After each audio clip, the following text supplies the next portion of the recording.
Hello friends, welcome to Indian study पर आपका स्वागत है। दोस्तों, आज की इस वीडियो में मैं आप लोगों के लिए यूपी पुलिस कांस्टेबल और यूपी रेडियो ऑपरेटर के लिए हिंदी की न्यू सीरीज स्टार्ट कर रहा हूं, जो कि आपके आने वाले एग्जाम के लिए बेहद इंपॉर्टेंट है। आप सभी को पता है, मैं आपको पिछली वीडियो में बता चुका हूं कि वैकेंसी जो है वो इसी साल आएंगी और चुनाव से पहले एग्जाम कराने की भी उत्तर प्रदेश प्रोन्नति बोर्ड की पूरी पूरी तैयारी है। तो इसलिए टाइम को ना वेस्ट कर दो। आज से मैं नई सीरीज स्टार्ट कर रहा हूँ, ये हिंदी की है। अगर आप लोग मुझे इस पे ज़्यादा प्यार, ज़्यादा लाइक्स आप लोग दिखाओगे, लाइक का टारगेट मैं 100 रख रहा हूँ। अगर ये 100 लाइक आपने कर दिए तो मैं जीके की भी वीडियोस लेकर के आ जाऊँगा, मुझे कहीं भी कोई भी दिक्कत नहीं होगी। तो इसलिए मैं आपसे पहले ही लाइक का टारगेट रख दिया, ताकि आप लोग भी इंटरेस्ट दिखाओ। आपका इंटरेस्ट होगा तो मैं खुद ब खुद आप लोगों के लिए अच्छी अच्छी वीडियो लेकर के आता रहूँगा। टाइम को ना वेस्ट करते हुए पहले क्वेश्चंस की तरफ बढ़ते हैं। समास बताइए, ये भरपेट में कौन सा समास है।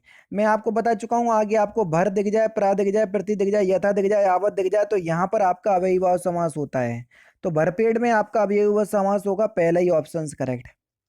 नेक्स्ट क्वेश्चंस, एक दिन बैठे बैठे यह बात अपने ध्यान में चढ़ी कि कोई कहानी ऐसी कहिए कि जिसमें हिंदवी छूट और किसी बोली का पुट ना मिले। तो आपको बताना है ये पंक्तियां जो है वो किस लेखक की है। तो ये पंक्तियां जो है ये मुंशी इंसा अल्लाह खां की है, यानी कि इस क्वेश्चन का दूसरा ऑप्शन करेक्ट। रानी केतकी की कहानी है, वहां से ली गई हैं ये पंक्तियां। निम्नलिखित में से क्रिया विशेषण अव्यय शब्द आपको चुनना है। देखो, क्रिया विशेषण ये अव्यय का पार्ट होता है। अव्यय चार प्रकार के होते हैं: क्रिया विशेषण अव्यय, संबंध बोधक अव्यय, समुच्चय बोधक अव्यय और विस्मयादि बोधक अव्यय।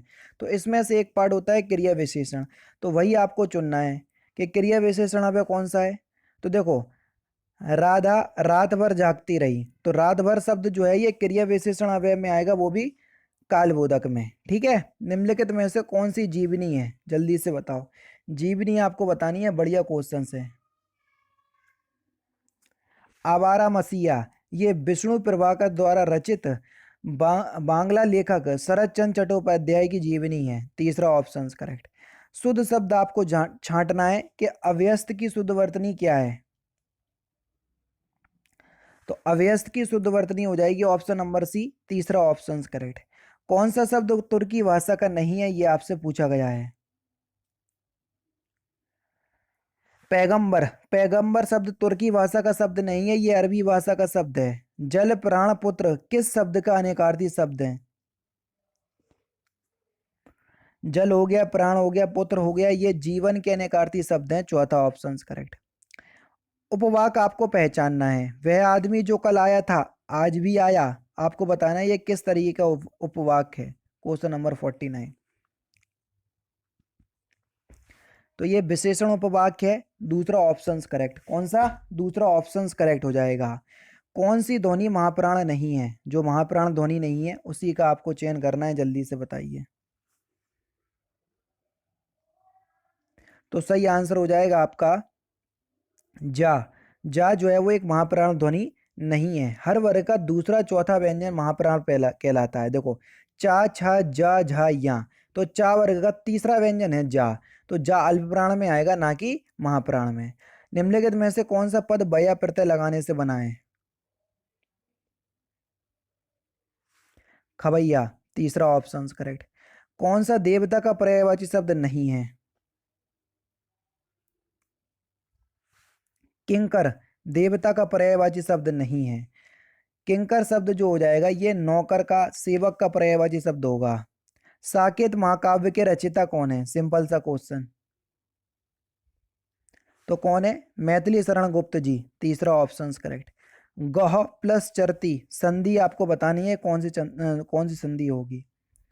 बेसिकली यहाँ पर आपकी विसर्ग संधि होगी, लेकिन इसका संधि रूप क्या बनेगा, गौस चरती, यानी कि तीसरा ऑप्शन करेक्ट। ठेठ हिंदी के ठाठ रचना किसकी है, बढ़िया क्वेश्चन, आराम से बता सकते हो। तो ठेठ हिंदी की ठाठ रचना किसकी है, तो ये अयोध्या सिंह उपाध्याय हरिओद की है, दूसरा ऑप्शन करेक्ट। शुद्ध वाक्य को आपको छांटना है क्वेश्चन नंबर 56 में। देखो, चार ऑप्शंस दिए हैं और बताओ कौन सा शुद्ध वाक्य है। उस वन में प्रातःकाल का दृश्य बहुत ही सुहावना होता था, यानी कि इस क्वेश्चन का तीसरा ऑप्शन करेक्ट। किस शब्द में उपसर्ग नहीं है, यानी कि जो उपसर्ग रहित शब्द है वो आपको बताना है क्वेश्चन नंबर 57 में। तो सही आंसर हो जाएगा आपका ओढ़ना। ओढ़ना शब्द में उपसर्ग नहीं है। उपसर्ग किसी भी शब्द के आगे लगाए जाते हैं। अपवाद में अप उपसर्ग, पराजय में परा उपसर्ग और प्रभाव में प्रा उपसर्ग, जबकि ओढ़ना शब्द में कोई भी उपसर्ग नहीं है। स्त्रीलिंग शब्द आपको बताना है कौन सा स्त्रीलिंग शब्द है। तो सही आंसर हो जाएगा अहिंसा एक स्त्रीलिंग शब्द है, दूसरा ऑप्शन करेक्ट। रत्नावली दोहा संग्रह किसके द्वारा रचा गया? बढ़िया क्वेश्चन। रत्नावली, रचनावली के लेखक कौन है? रत्नावली के। तो सही आंसर आप क्या हो जाएगा?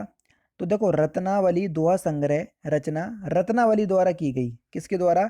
रत्नावली के द्वारा, यानी कि पहला ऑप्शन यहाँ पर आपका बिल्कुल करेक्ट। लिंग बताइए, मन गणंत में आपको बताना है कौन सा लिंग है। देखो, मनगढ़ंत शब्द की अगर हम बात करें, बेसिकली ये एक विशेषण वाक्य है ना। और जो विशेष के साथ प्रयुक्त होता है वही लिंग निर्धारण करता है। तो अगर हम बात करें मनगढ़ंत की, तो एक उभयलिंगी शब्द है ये, तीसरा ऑप्शन करेक्ट। वाक्यांशों के लिए एक शब्द बताना है जिसके हृदय में ममता नहीं। वाक्यांशों के लिए एक शब्द क्या होगा? निर्मम बोलेंगे, पहला ऑप्शन करेक्ट। किस वाक्य में ब्रह्मचर्य का प्रयोग उचित नहीं है? जल्दी से बताइए। प्रिय महाशय, मैं आपका आभारी हूँ, चौथा ऑप्शन करेक्ट। अब देखो, प्रिय महाशय मैं आपका आभारी हूँ, इसमें प्रिय महाशय के बाद विस्मयादिबोधक चिन्ह आएगा, ना कि अल्प विराम। तो यहाँ विस्मयादि दंडा बिंदी आएगा, ठीक है। महाप्राण आपको बताना है। अब यार ये आपको बताया, हर वर्ग का दूसरा चौथा व्यंजन महाप्राण कहलाता है। तो भा देखो, पा फा ब भ, यानी कि पा वर्ग का चौथा व्यंजन है भा, तो ये महाप्राण होगा। अघोष वर्ण आपको बताना है। हर वर्ग का पहला दूसरा व्यंजन अघोष कहलाता है।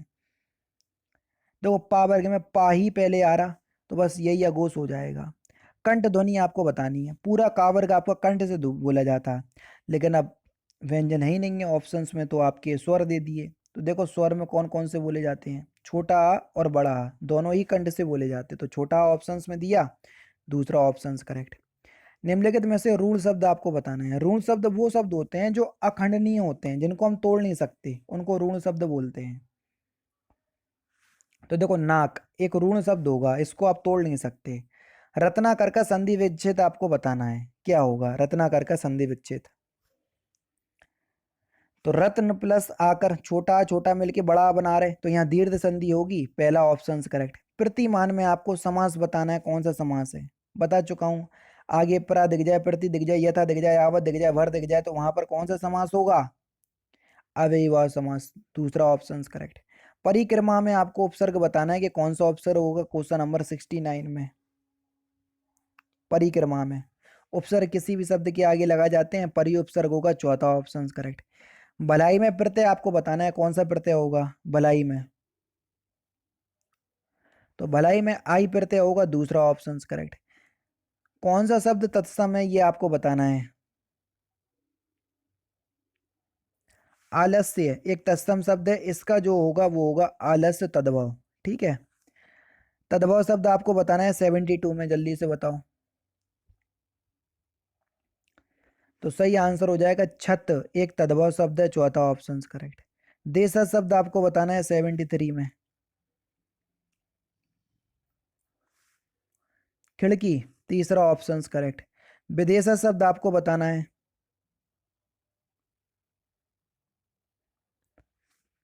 अमीर शब्द एक विदेशज शब्द है। और लास्ट क्वेश्चन, संज्ञा शब्द आपको बताना है। तो इस क्वेश्चन का आंसर आप मुझे कमेंट बॉक्स में बताएंगे। ये थे आपके हिंदी के इंपॉर्टेंट क्वेश्चंस, जो कि आपकी आगामी परीक्षा यूपी पुलिस कांस्टेबल और यूपी रेडियो ऑपरेटर दोनों के लिए इंपॉर्टेंट है। वीडियो अगर आपको अच्छी लगी तो प्लीज़ दोस्तों वीडियो को लाइक और शेयर जरूर कर दीजिएगा। बाकी मिलते हैं फिर नेक्स्ट क्लास में, नेक्स्ट सेशन में। जय हिंद, जय भारत।